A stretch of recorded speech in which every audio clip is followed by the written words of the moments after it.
Hello and welcome to the show. This is the Goodwind podcast, and I'm Niko, your host. And today is a very special day. It's the most special day of the podcast so far in our young life. It is special, this day of the podcast. And the reason that it is a special day of the podcast today is a special day of the podcast is because the specialness is brought because there's a guest, there's a co-host, and it's the first time in the history that the specialness is now derived because of the co-host that we have on the show. And I'd like to introduce you to this co-host if you're just listening. Me and this person go way back, pretty far back, 25 years back in the making. This is my little baby, small, tiny, he's bigger than me. He's a lot bigger than me. My less funny, less handsome younger brother who's with me today, and he's also he's handsome and he can be fun. Anyway, so very special guest today. Today is special because I have a co-host, and it is my younger brother who I love and cherish. And, it's up to you whether he's less handsome or less funny than me. And, that's to be seen. So I'd like to introduce you to Vincent Alexander LaPelusa. Vincent? Thank you. Wow. Touched, I think you hit it. You hit all those points, especially the handsome, and bigger and smaller. I think that there is a nice contrast there of both bigger and smaller between the two of us. So, no, thank you. It's been a pleasure listening to you start this podcast, and honored beyond belief to be here. Yeah, I mean, smaller in years and numbers. Yes. On birth certificate. And you were smaller than me for about 20 years of my life, and then all of a sudden you just kind of went for it. And at late bloomer. You're late. Yeah. I've been meaning to talk about our being a late bloomer myself. Yeah. And I think we both were kind of late bloomers. Yes, I would agree. So, I mean, do we dive into bedwetting? You went to bed more than me. I did. I can't speak to that because I can. Okay, I feel like you can. That's something that I definitely. I know my stats. I don't know yours. No, I know. I don't know your age. Until you went there. Well, no, I know your age, your frequency, because I had a little checklist on the inside of my closet door growing up. Smart. And I would monitor. I'd monitor, smell, the amount. I would do taste tests, periodically just to know what kind of you were working with. I think there's a lot of good information. There is in urine, and I really wanted to know how you were doing, and it seemed like the best way was to also, when you didn't wet the bed, taking my soil, I mean, dumping it on you, I get that. That's understandable. No. Did you ever incorporate the diet? Like, did you take that information, or was that more of a? I could tell when you ate like a particular amount of smoked or cured meats. That's the truth. Yeah, because there would be a certain zest to the urine. But what I found was puberty was like the stopping of my bedwetting career. That was just the blossoming of my. Yeah. No, I'm kidding.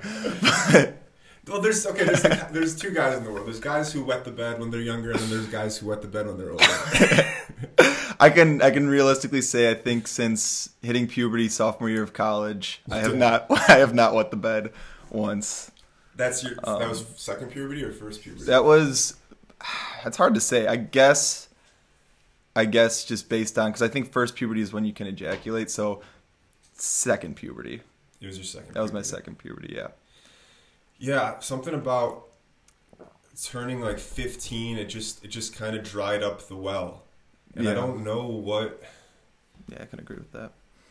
There's so much to unpack, like with the anxiety and the stress of like wanting to go to sleepovers, but also not like being able to fall asleep comfortably, because it felt like a coin toss. Mm-hmm. Like there were no real indicators that I could be aware of whether or not I was going to wet the bed or not. I wonder if it was like dietary sugar. So mom and dad, and I don't know if I've shared this or talked about this with you. They told me that milk before bed was no, don't do that.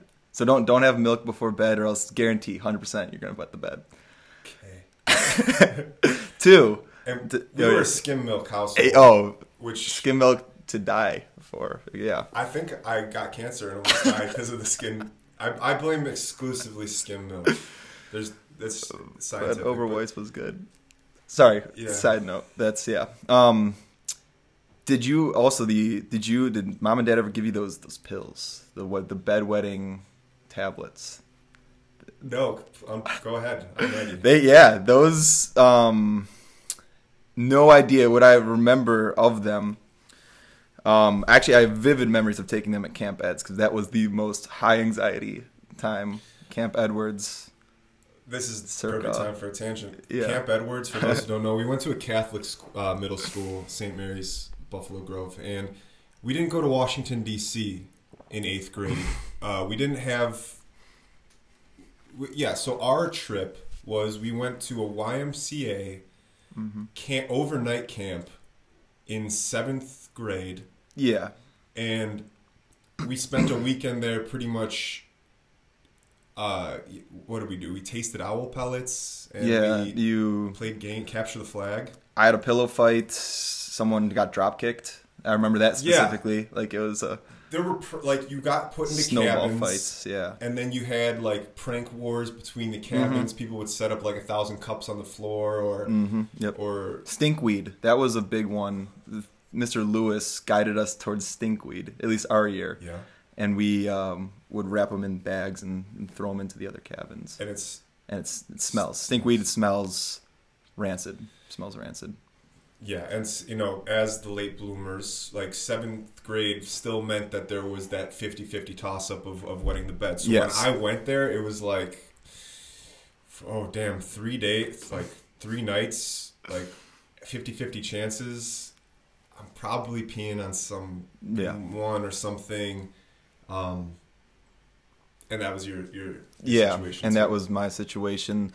And like I said, mom and dad equipped me with these pills that came in the tiniest little container, a thimble, and they were so chalky. So they might have been dehydrating pills, or they might have just been placebo. I don't know. And I remember specifically and it made me feel so bad. The image on the container was a teddy bear with a diaper. And it was like light blue and pink. And I remember I was like, no one can find this. No one. Or else I'm done. Or it's done. Life is over for me at that point. So I remember always dipping out to go take these pills. Just one. You take one before bed. And I don't have the evidence. I don't have the data. But I feel like it worked. Maybe it was placebo. Maybe it was... I don't know. I remember the story. It was 100% placebo. What I've been told is this was a placebo pill that they gave you on special times when you had sleepovers and stuff. And which I didn't get, but I think it did work, and it was tricky. And how do you feel about that? That makes me feel cool. Like, it makes me think like, oh, then what? It makes me question what bedwetting really is. Is it strictly anxiety? Is it like, did it happen like at younger ages and then it just became an anxiety thing that therefore, because I mean, and maybe this is a transition into the pee anxiety, just that people have. I would say men have sometimes. I can speak for myself and say I have pee anxiety sometimes. So maybe that is something that was this just an anxiety thing, and then the placebo eased that anxiety. My mind eased that due to the placebo pills. I don't know. That's interesting. It's interesting to me. Yeah, there was a time pee anxiety, I'd go out to bars, and of course alcohol can make you want to pee. But you go to bars and you'd walk into the bathroom and it was just a hole on the ground, like exposed, and you had to pull you had to pull your pants all the way down to your ankles, lift your shirt up, and so you were exposed to the elements, and you were seeing dicks next to you. Oh yeah, left and right, and I couldn't exactly pinpoint where the anxiety came from, but I knew that some nights, like I'd go into the bathroom and there'd be a line, and all the conditions would be right to feel like I needed to rush or that I was being seen or exposed. So I would just, instead of pee, I would just hold it and do like jumping jacks and trying to get I would just, instead of force peeing, it. Yeah, just. No, I would try to sweat out. Oh, yeah. I would you just went go that to route. sweat Okay. route. Because I'd rather be smelly and sweaty than then have to feel. than have to feel rushed at the urinal. Now this is a young man's game. How have I circumvented that through? One thing I'll do is I'll sink the energy out into my stomach or into my genitals, like in my mind. Okay. And another thing I'll do is, I'll just try to really feel my balls without looking at them or touching them. Mm-hmm. I'll just use my mind to feel my balls or my taint, and that can open the floodgates. A little bit of breathing work. Yeah. But is it because it's just vulnerable, right? Your back is exposed your back's completely. exposed. I mean, I was more conscious of that after starting jiu-jitsu, but it's a vulnerable position. And in going back to that bar situation, I mean, I have memories of Wrigley Field too. And as a young child going into Wrigley Field, if you've never been to Wrigley Field, they have trough style urinals. And the urinals are not only trough style, like butted up against the wall, it's trough down the aisle. So that means both sides are peeing into a trough. But that means as a child, 6, 7, 8, 9, 10 years old, my height is penis level. Yeah. And so I'm trying there, but I'm surrounded by maybe dad on my right, stranger on my left, maybe you were there, and just there's penises everywhere.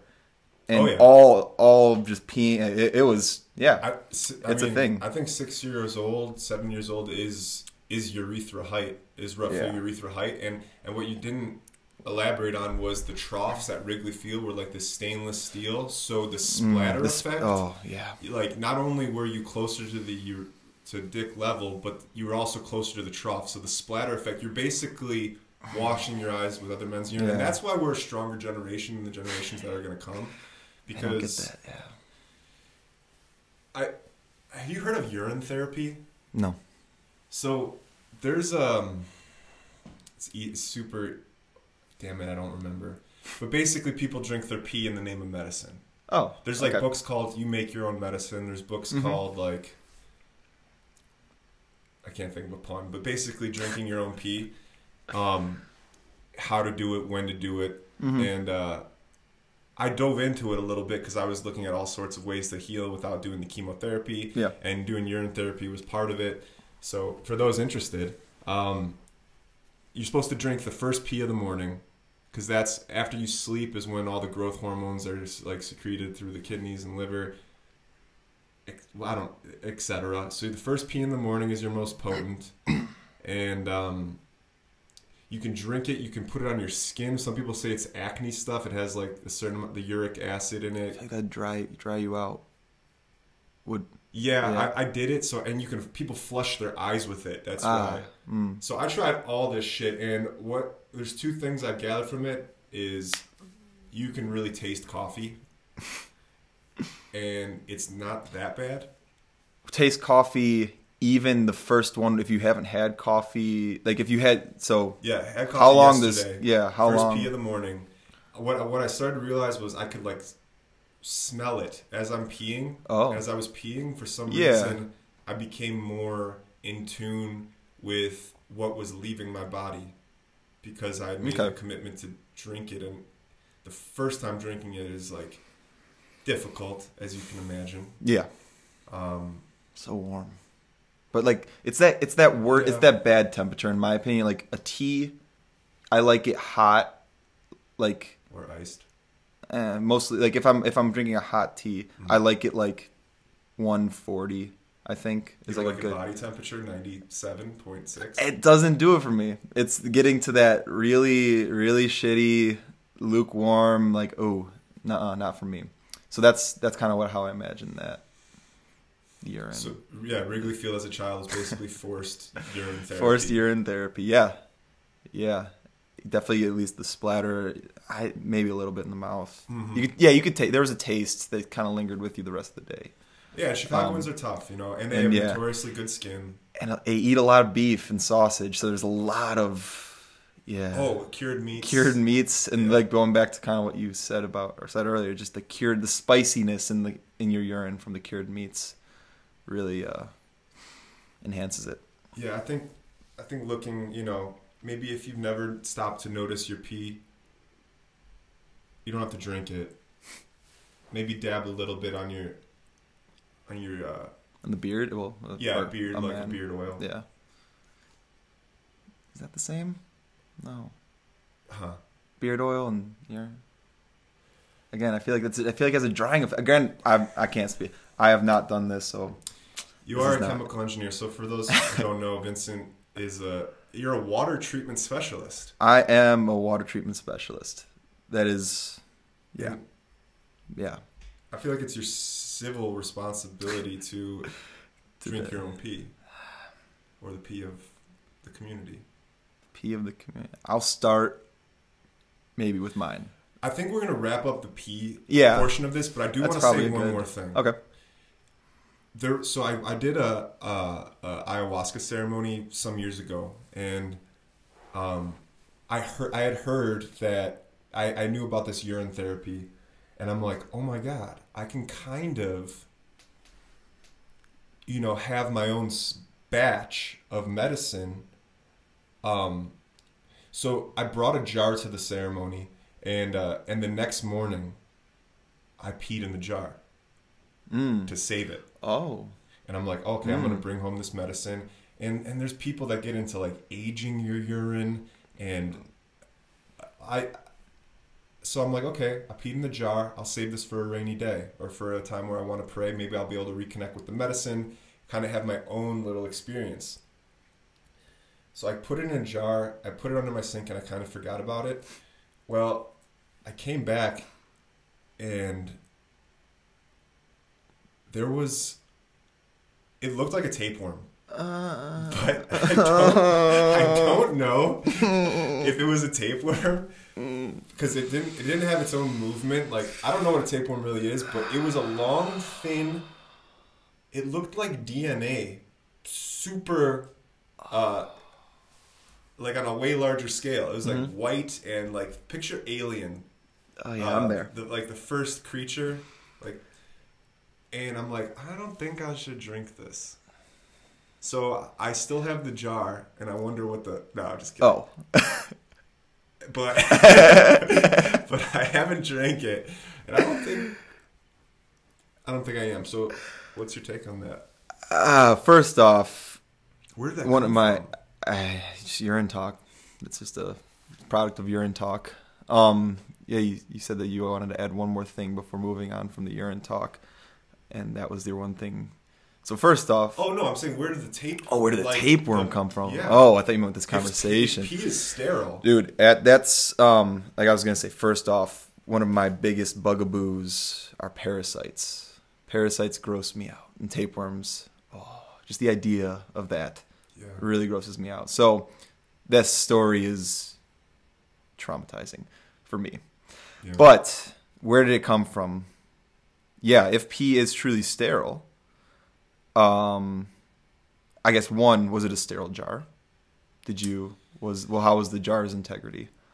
Okay, that's one possibility. One possibility. So maybe the urine, the ammonia actually grew a little bacteria that was already in there. Thoughts? I don't know.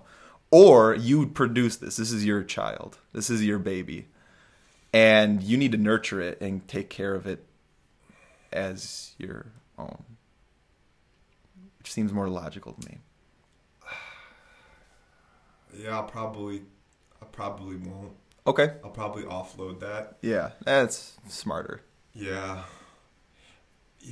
I do want to get it, like, I wish I got it tested, like took a sample to see if it was how do you identify bacteria or I don't know. I don't know. Don't, Like for at tapeworms, home. don't you have to wait till you're sleeping and then hang a piece of meat over your butt?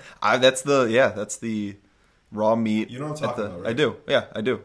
I've also heard starving yourself and resting warm food on your chest and it comes out your mouth. So yeah, I think that's worse. I think that's worse. I think I'd rather it just. I'm used to in this way and out that way. That's what I'm comfortable with right now. Yeah, I've played with the lines. I've blurred the lines between that. Yeah, quite a bit. So I would rather the tapeworm exit my normal one-way path so far. So you wouldn't be open to anal? Receiving. Yeah. So I do like, massage in the area. Mm-hmm. I've never received anything past the threshold. Nothing? Nothing. Even you? Not even. No. I feel weirder about me going in there than like a trusted partner. Huh? Why? It's you, right? Yeah. Right? And I don't actually know that for a fact yet. I've thought about this because this has been just a thought of mine, and it's. Am I violating myself? Is that where my mind is? Am I? I don't know. I don't fully know. You know, in this topic, I'm more bark than I am bite. Mm-hmm. I'm more talk than bark than I am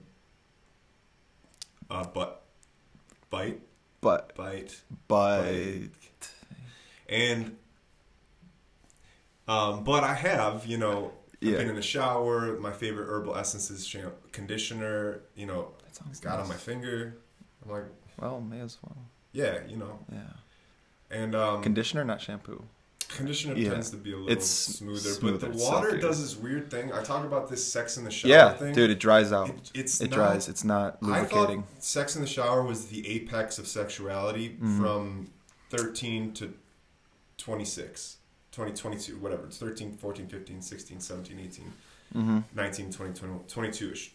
And when I finally got it, I was like, So now thinking from the water treatment side of it, we live in the Midwest. Very hard water here. Hardness in the water, especially if you're doing it at high temperatures, that's gonna extract. That's gonna make it dry. It literally. You've been in a hard. You've showered and like you kind of just has a gritty feel, right? Do you know what I'm talking about, or is that something? Yeah, I'll notice like a particular dryness to my skin. And so like for me personally, I'm lotion after showers. I love my lotion after showers. But I'm thinking like it has an anti-lubricating effect. That would be my take on that. And my take was so pussy juice is aqueous. Okay. Oh yeah, so it's just it mixes and there's more. It dissolves in water. I thought that it would be an organic. So it would lubrication and in repel. Yeah, and it would like oil and water. Yeah. It'd be hydrophobic and it wouldn't dissolve. And I thought they wouldn't have an effect, but and it's the quantity. Why wouldn't it be aqueous? Because our body is like aqueous. Yeah, that makes sense to me. Huh.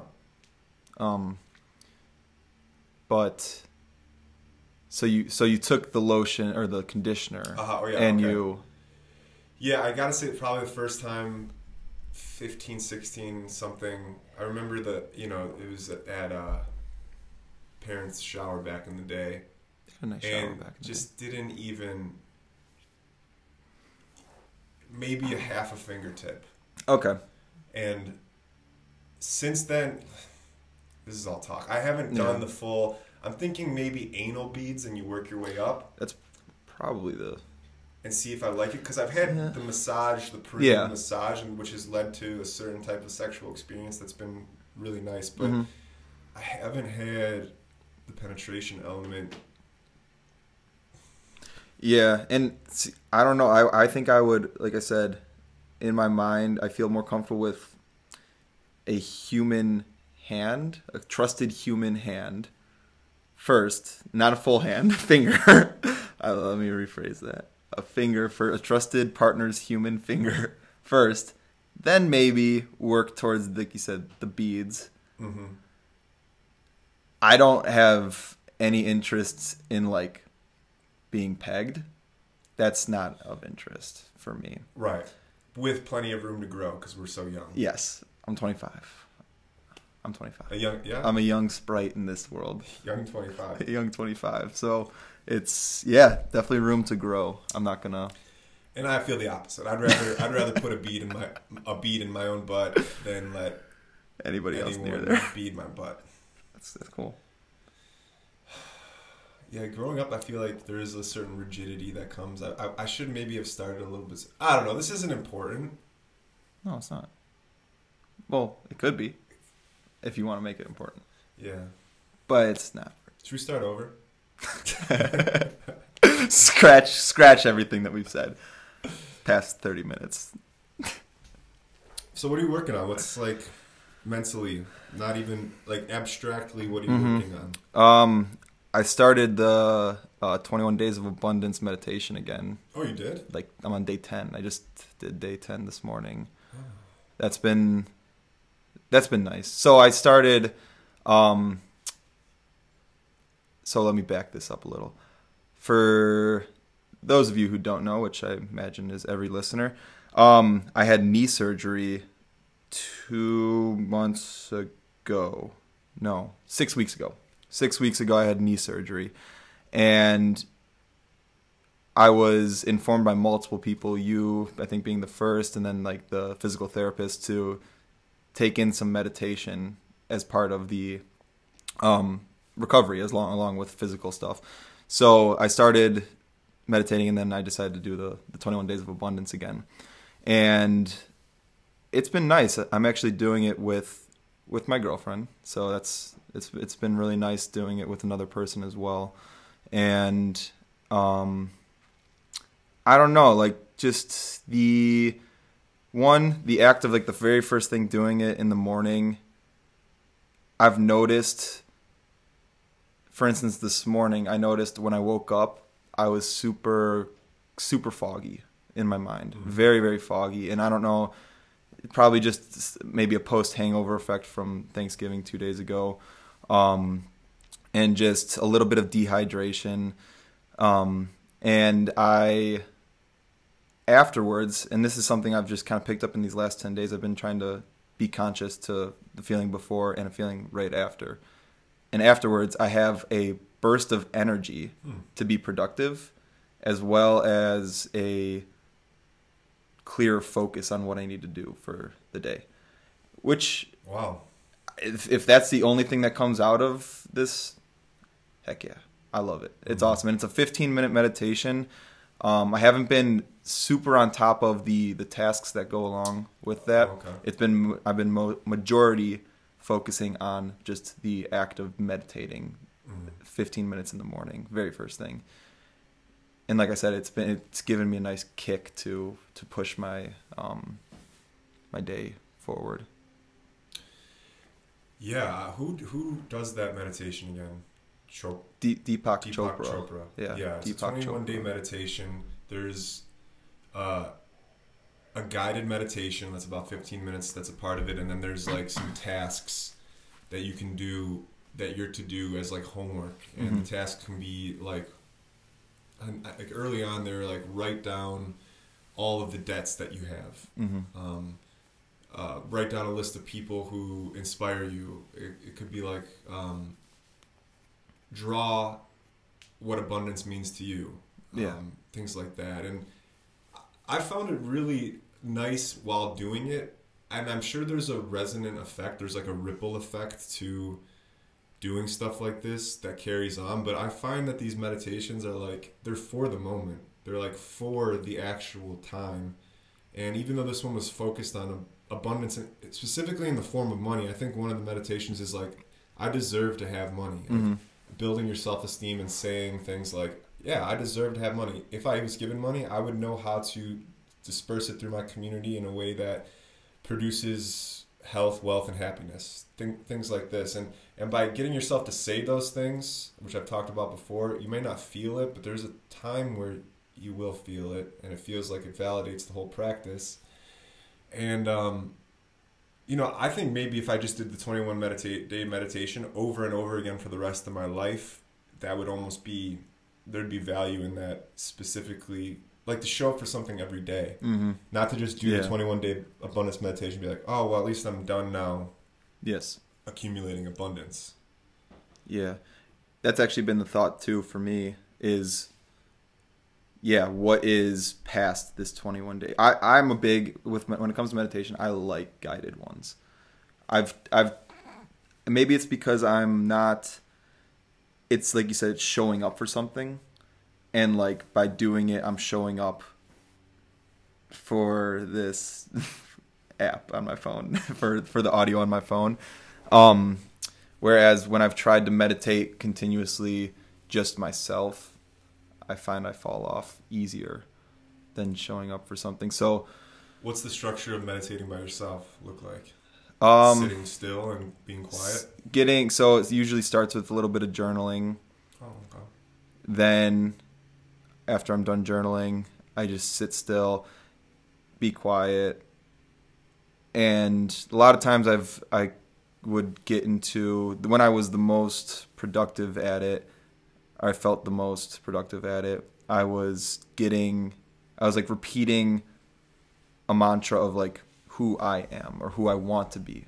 Maybe it would be a better thing. So it's like, I am strong, I am confident, I am sexy, I am intelligent, I am this, I am that. And that for me, and then afterwards I would follow that up with a little Wim Hof breathing.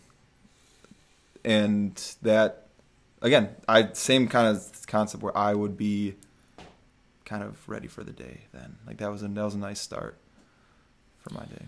Yeah, I do think there's a little structure that's helpful. And when I do meditations, I usually give myself, there's a task involved. And the task, more specifically like in Vipassana style, is you sit down and you bring your awareness to different parts of your body. You body scan and you become aware. So now my mind has a task, because when I just sit, I'm like, okay, I'm just going to sit down and let it all go. If the mind is like a wild horse that day, I don't feel like I'm actually doing, or like I'm not actually being the meditation that like serves me. I could almost even be spinning my tires over and over again. It's not simply about sitting down and being still, although there's a lot of gold to just extract from stillness, particularly if you haven't done it a lot before. Yeah. But now that I can sit still for quite some time, or I've done it at least in the past, I give my mind something to do as well. And by giving that task, I can kind of like free my mind and liberate myself from my mind, because eventually that body scanning technique where you go from part to part to part turns into an awareness of the full sensation of my body working all at once. And even that task of scanning dissolves into something more subtle. But to get there usually takes, the mind needs like a little bit of structure. It needs to be corralled in a sense. So yeah, there is techniques. Because there was a time where I'd sit down in meditation and be like, what can I hear? Like if I was on a bus, for example, I'd be like, who can I hear? What can I hear? Without trying to change it, but just like fully take in like the surrounding sounds. And like that was a task of like getting out of my mind, though. It was something I can give my mind so I can get out of my mind in a way.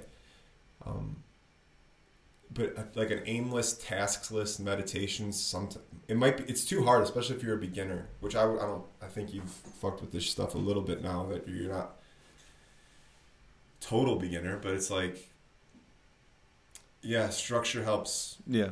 At times. Yeah. I like the body scanning. I've done that a little bit, and one of the recommendations I was given when doing that too is when your mind does wander, drift from the body scan, because I don't know about you, I would catch myself I would always start at the crown and then work my way down, and like all of a sudden I hit the ears and now my mind's thinking about a task, and then I'm like, okay. So what I was told is to visualize that as looking, not being like upset that you just wandered away from your task of body scanning, but actually see that as like you're looking at a blue sky with clouds, and like see that as like a passing cloud. You're like, okay, there's that thought, and it's gone, and now bring it back to the body scan, and then when you hit that next thought, there's that other cloud. Let it pass. And that for me, kind of not trying to detach emotions from the thought that all of a sudden wanders into your mind, has also allowed me to get back to what I had put the intent into at first. And that's been nice. Yeah. Equanimity, being able to experience a thought without being wrapped up in the good or bad, looking at it. And also, I feel like meditation is like it's just an act of returning over and over again, or remembering over and over again. And it becomes easier, like discipline or the mind monkey or whatever. It becomes easier to return the more you return, like a muscle. Yeah. I also like the imagery of like sitting down and your body's like a jar full of water and sand or dust, and when you sit down, all the dust and all the sand is kind of like a snow globe. And I like the imagery. It's like it works with body scanning too. It's like, the first round I'm just going to settle the dust back to the ground, like back into the ground, so I become a clear water vessel, and that image has helped me out at different times. That's cool. So you're doing the abundance meditation. Yes. You're doing, so that's like a mental, spiritual kind of thing you got going on right now. Is there anything else you're working? Talk tea. Yeah, tea. I love tea, as you know. I got a tea blog. That's kind of been my side gig. Besides being a water treatment expert, I love tea. Tea's fun, man. It's so kind of talking on my tea journey. I started drinking tea in high school as a supplement to a little caffeine, because being up early in the morning for football and wrestling practice, afterwards I'd just kind of get sleepy throughout the day, and I made the decision. I'm like, I don't want to be attached to coffee. I heard a lot of people kind of scared me away from it. Also, I didn't like the flavor at the time. So I made that decision. I'm like, okay, let's find something else that, in my opinion, was healthier, that I could maybe still get a little boost of energy. So stumbled upon tea, green tea specifically. And I mean, it was nothing. Like, it was just the tea bag, any tea bag that mom would buy. That was what I was drinking, any green tea bag. And I just kept that going. I kept that going. I really loved green tea, so I kept that going throughout high school, throughout college. I started to expand a little bit in college, like work a little towards like matcha. I really got into matcha kind of senior year of college. And then almost a year ago, I was looking for an outlet of some sort because I needed to find something different to do. I was unhappy in life, really. That was the thing, is there was 5 or 6 different things happening in my life that was making me unhappy, and I needed an outlet. And so I wrote down one day all the things that I love to do, like 10 things that I really enjoy, like daily activities or just things that bring me joy. And top of that list was tea. And so I was like, okay, well, what can I do with tea? And after some online research, the tea blog kind of sparked my interest. So I started, it's called Fresh Steeps, shameless plug. Check it out, freshsteeps.com. I started this blog. Like I said, I don't know, maybe the first post was in December of 2019, January though, like this year, 2020, I started it, and it's cool. Like, tea is a fascinating subject. If anybody's a wine connoisseur, it's kind of similar. You can dive just as deep into tea as you do into wine. There's fermented teas, there's aged teas, there's teas that just, I don't know, like that are grown in specific parts of specific regions in China, in Taiwan, in Japan, in India, that they all give different flavors, different notes, even though there's considered a green tea. Depending on where it's grown, the climate, the amount of moisture, the amount of sunlight, like it all varies at how the flavor. And I'm very young in this process of learning about tea, but I'm starting to pick up a lot more, and I like it, one, because it's just interesting for myself, but I like also sharing it. Tea's one of those things that it's fun to share with people. It's a really peaceful, almost meditation to brew some tea, a nice quality pot of tea for others, and share that with them. So it's been... There's the tactile of tea. Yeah, something about warm beverages, in your hands. There's an aroma aspect. And there's a huge tradition specifically around tea. So if you want to unpack... It's a great hobby because you can study it the rest of your life and probably still scratch the surface. Mm-hmm. And it's nice to start to cultivate hobbies that you can do for the long run. Like, even though jiu-jitsu for life or whatever, like there will be a part of my life's journey where my body will break down to a point where I won't be able to play jiu-jitsu like I want to. Or so part of like cultivating more long-term, marrying myself almost in a way, developing a sense of commitment to things I can do for the long term, and tea seems to be one of those things for you. Mm-hmm. You mentioned the artistry of it. Part of me thinks it's like, how complicated do we need to make things to like validate our hobbies? Yeah, there's part of that too. But I'm sure, but it also does matter. It does. It does, yeah. But because no two plants are the same. Mm-hmm. So, but also because of that, it kind of actually breaks it. In my mind, it breaks down analyzing that so much because the complexity seems infinite that I don't even want to play. I don't want to. It's scary. It's too much almost. Yeah. It's too scary. I can see that. I can see that. But maybe you can break it down into like digestible chunks, like a certain soil.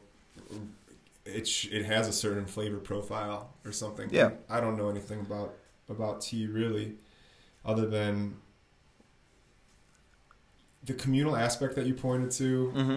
The meditation. First off, I do seated meditation, so I can bring a certain level of I call it life behind my eyes. Yeah. But it's like a certain presence that when, even in this conversation, I'm kind of like coming in to presence and awareness, and then like getting lost again, and like getting in my own thoughts, and being that cloud, and then bringing the life back to my eyes and ears again. Mm-hmm. And that's meditation's always. It's not a fancy time that we sit down. It's just how monks sit. Mm-hmm. It's and pouring tea or something it's almost explicitly, it's like you're creating something. It's artistic. Anything where you're creating something, there can be this artistic presence, and like meditation is exactly right. Tea, I love Asian shit. Yeah, it's beautiful. It's no, I mean, my mind goes to many tasks. Just on that meditation note, doing the dishes for me is meditative. There's something I get into a zone, especially when I pile up dishes. It gives me anxiety at first, just seeing all the dirtiness everywhere. But then you grab one dish, and I have just the sound of the water running, and I do everything by hand. I don't have a dishwasher at my place, so just the sound of the water running and just scrubbing. Put it in the drying rack. Pick up another one, scrub, and like I said, I'm not really looking at anything. I'm just kind of like the sink is what I'm focusing on, but my mind is sometimes just gone. I don't even know where I'm at. That to me is such a meditative practice. Mm-hmm. Brewing tea is another thing. I can just sit there. I listen to the pot boil and just watch it. And then you wait for the tea to steep.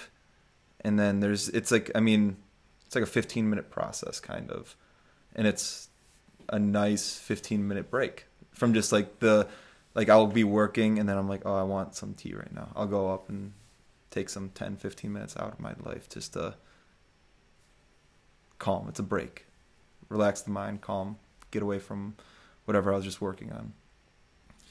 Yeah, empowering seemingly menial tasks with like great care is like has been recommended to me. The Tao Te Ching says do simple things with great seriousness and do serious things with levity. So like things that seem overly serious and like religion and politics and all the trigger words, like if there's a way to bring levity to that situation, that's bringing more of a balance. Whereas things that seem menial and ridiculous, things like brushing your teeth or for peeing, after you forcing your pee out, or is there a level of presence and seriousness that you can bring to it which gives you a sense of purpose and like existence and like and reprieve. So I'm constantly looking to try to make serious things joke, like approaching it with comedy. I think that's why I'm so drawn to comedy. And then also, bringing a bit of intention and seriousness to things that are menial. Like driving. Like it used to be such I just want to get this over. When are we going to be able to teleport? When is the Futurama tubes going to happen where I can just bloop over to places? But now the drive is a thing for me. Yeah. Sorry. The Futurama tube thing, I gotta ask, but how do you land? Like so you get sucked up and your head is now, you're going head first towards your direction. Is there a switch like that you land on your feet at some point? Like when's the switch happen? Like do you land on your head? And is it just like a nice cushion? Like that's a serious flaw. Or is it like slide? Like so it slides out. So instead of landing vertically, it gentle slopes it. Shoots you out in a gentle slope. I see what you mean. You get pulled up head first. Yeah. It's a body size diameter tube. So you can't rotate on a specific axis. Yeah. You would go head first into wherever you arrived. Yeah. And so the only logical explanation for me, unless the tube came up from the ground. And then so you get pulled up and somehow it takes you where you're going, and then you go down into the ground, into the ground and back up. And then when you get to the top, then the floor slides in, and then you can just I see it. Matt growing, right? If you're listening, is that that's the creator of Futurama. Please advise this concern.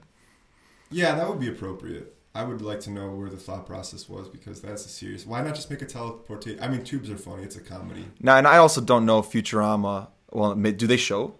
That was never a show I got super into. Me neither. So maybe they show it. Also, if you're just into Futurama, we'll accept your response as well. Yeah, but the drive. Have you driven long distances in silence? I used to more. I've kind of like surrendered to like being my audiophilic tendencies, where it's like I like hearing things. Mm-hmm. Like I like podcasts. I love music, but for some reason I'm less inclined to like play music now.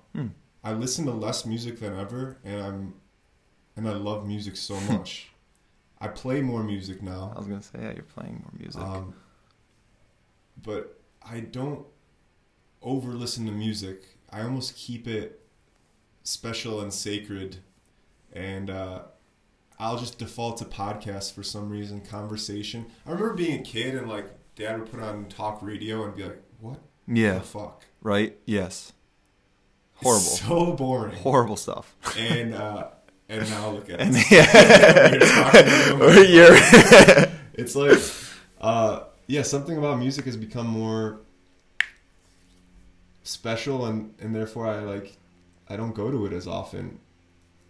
But I wonder if like I just start my day with like a dance party. I've also thought about that.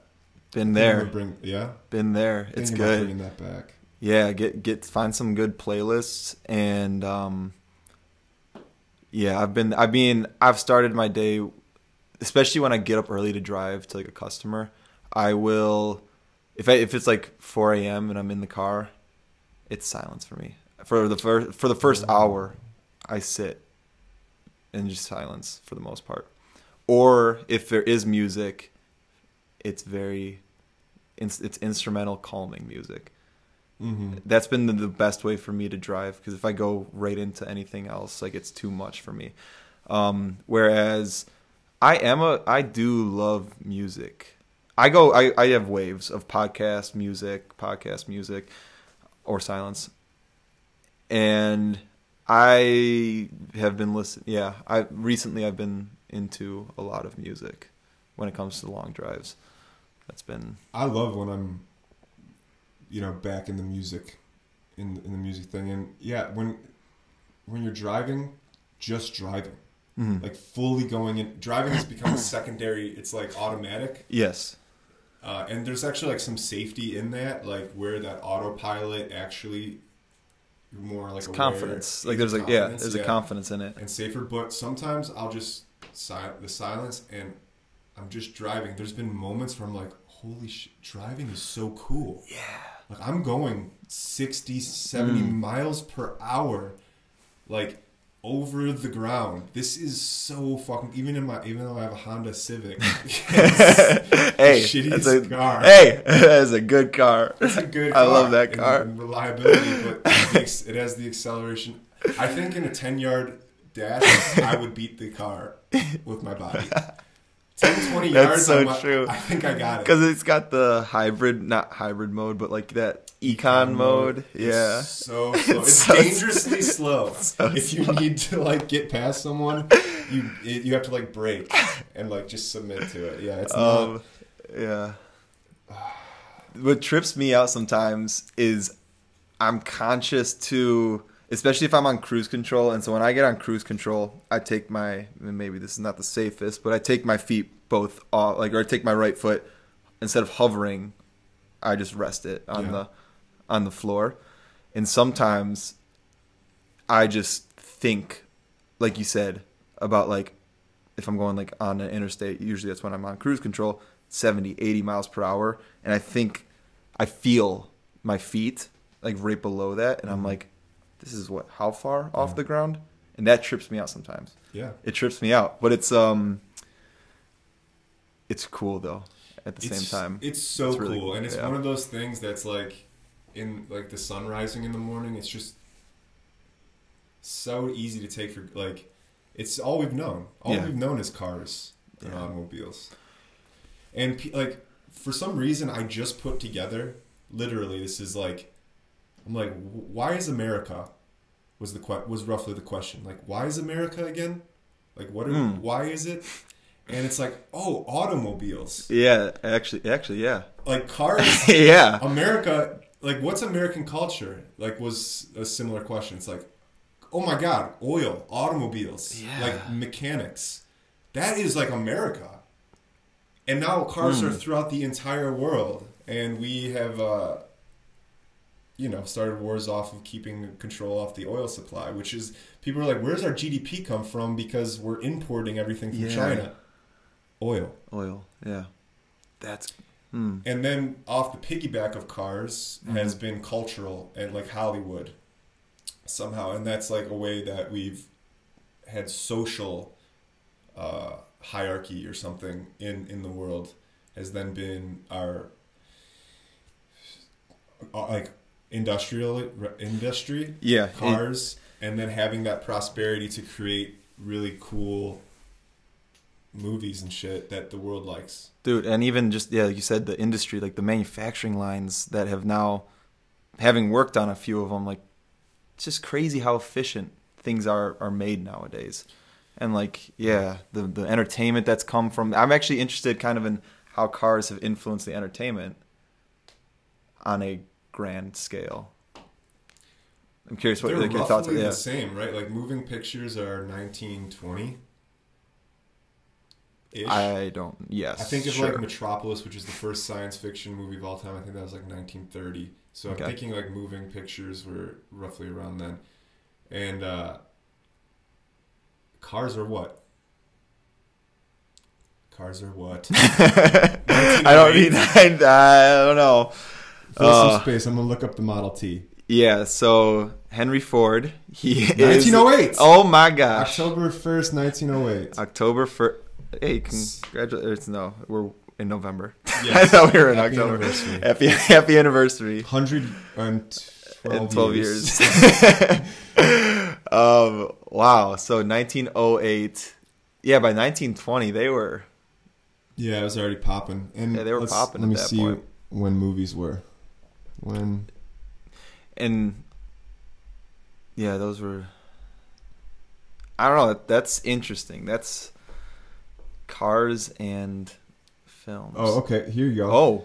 Oh. December 1895. The first and present projected moving pictures to a paying audience were in the Lumiere Brothers in December 1895 in Paris.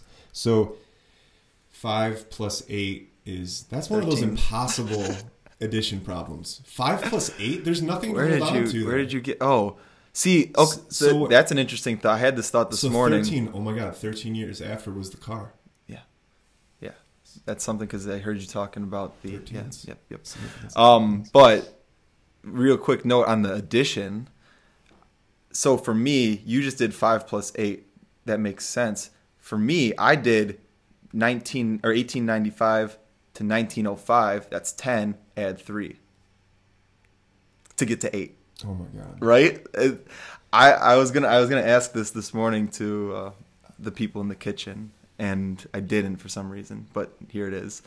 And so that's I'm interested in how people do addition, subtraction, multiplication, like because there's multiple ways. Yeah, I think of like a stream. Falling over rocks. It's like there's many ways to get to the bottom. Yeah, to the bottom. But yeah, your way makes no sense. Why would you throw so many extra numbers? I'm adding 10. Because I like to think in tens. I like to think, and I think what I would have done in hindsight is 5 plus 8, 5 plus 5 is 10. This is more what you did. Yeah, and then I have 3 left over. But you separated the 10 out into 2 5s, so now you're adding more numbers. And that's I would do ridiculous. 8 plus 2 is 10, and then what's left over? 3. Okay, 13. Because how many 2s are in 5? 2.5. So it's 8 plus 2.5 5s. No, 2.5 2s. So it's 13. Or if there's how many 1s are between 1895 to 1908.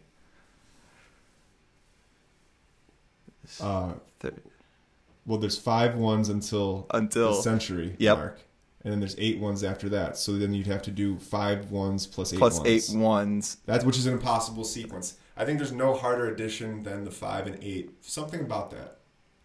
Yeah, it's weird. It's a weird. Yeah, one. It's a weird one. Because then 6 plus 7 too. No one knows that either. Dude, so 5 plus 8, 6 plus impossible. Yeah, that's not real. That number is an imaginary number. I'm a chemical engineer. Yeah. The 8 plus 5. I think the only way I can physically do that is 8 plus 2 is 10. Yeah.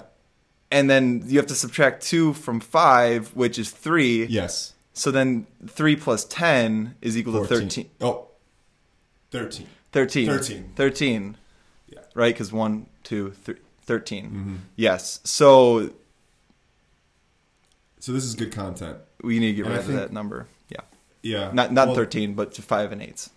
13 gets a tough rap. And maybe it's a mental... It's years of conditioning why 6 plus 7 is so hard for me. Because 6 is just 2 3s. And 1 3 plus 7 is 10. Onward. And upward. What brought us to that? Well, I know what brought us to that. The car was invented in 1908. The first paying motion picture was in 1895. Yeah. So you're saying that the car... So in 1908, when the car was invented, movies probably also all of a sudden did a... it seems a coincidence. Spike. You know, like that's kind of the same time. It, Movies and yeah, cars yeah, kind of popped off at the same time. Yeah. And Well, then you look at the 1920s in the United States, Roaring 20s. It was, I mean, everything just expanded from there. Like that was just a huge boom.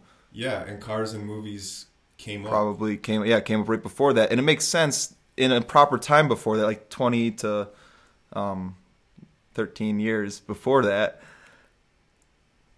Makes sense that like give you that 10-year plus buffer to expand an industry, and then Yeah, because I bet if we looked up American cinema, oh yeah, because that was French. Yeah, when Yeah, was French. The first American? 1913, the cinema of the United States What has had a large effect on the film industry in general since the early 20th century. The dominant style of American cinema is the classic Hollywood cinema, which developed from 1913 to 1969. And 1908 is how many years prior to 1913? 5! Right? Oh, no. And they say the Illuminati does not exist. No one says that. No one Birds I hang are out not real. with, no one I hang out with says that. I was thinking of like the most... Okay. Like distrust goes so far with like government that flat earth got traction. And why flat earth is the most ridiculous one to me is... Who brought this up? Someone brought this up. It's like, do you know how many people would have to be in on... Like, no. Every single shitty boat captain of the entire world would have to be sat down and be like, look, you're going to see mountain ranges at the end. Don't bring that up ever. Like, every single sailor and boat captain, oil rig worker would have to be in on this. Mm-hmm. Every single one. Yeah. That's a lot. That's a lot of people. People have died building homemade rockets so they could shoot up and see the mountain range that encapsulates the Earth. I've seen that video, or I've seen a video of that. That one is so silly, but to me it's like, look, this is the amount of distrust that has been cultivated.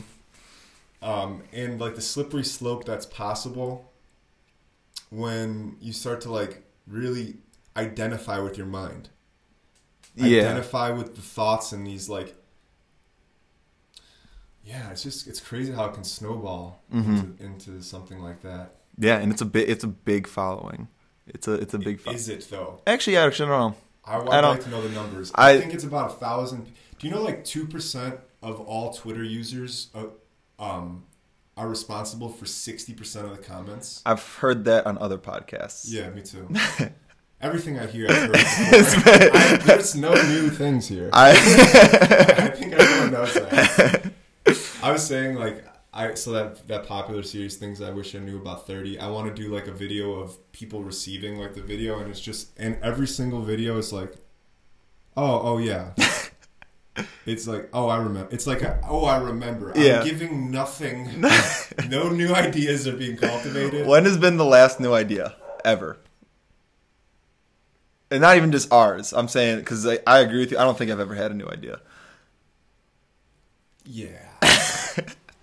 So is there like a stopping point of new ideas, and now it's just Disney kind of is at that point where they're just repeating, recycling. They're recycling. So clearly they're not having any good new ideas. Yeah. But they've built up their brand enough where it doesn't matter. They can do it. But like I'm talking just in general, where's the new ideas coming from? Like is Tesla, like is Elon Musk, is he doing that? Right. Because you think of new inventions. You think of him, but they're and like based on. Like, if you want to take... On the surface, things look different. Yes. Like, the invention of the car is different than the horse. Like, getting around on a horse. Or pulled carriage. Right? But it still answers the same question. Yeah. How do we get from point A to point B And then you break down the mechanics. Like, all right, well, what did they mimic the piston, like, after? Oh, shit. I mean, and you look at a horse, but, like, they're also moving this way. Doing this. Yeah, so like the idea is the same, but But the appearance is different. It wears a different mask. Yeah. It's also different. It is. It's a lot. Because it's very different. 1,000 horses in an engine as opposed to one horse. Yeah, it's very different. What's a horsepower on a car? 500? Sure. Not on the Civic. Civic is actually half a horse. We have a mule.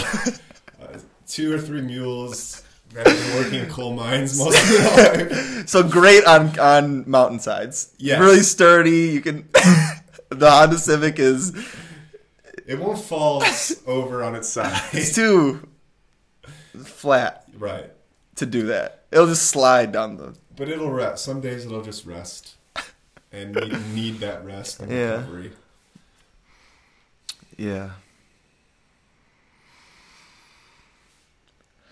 So what, you're going to start your own podcast? So what's your blog? Fresh Steeps is going to grow into a multifaceted thing, or you like the writing out? Is that you're still going to be writing blog forward? Yes, I like the blog. I do. There's again, bringing it up again, there's a meditation in writing too for me. Okay. Once I get into that flow state that people know and love of writing and like reading other research papers, it's fun. I do find joy in it. It's usually the initial sit down and do it, which I think a lot of people understand that as well.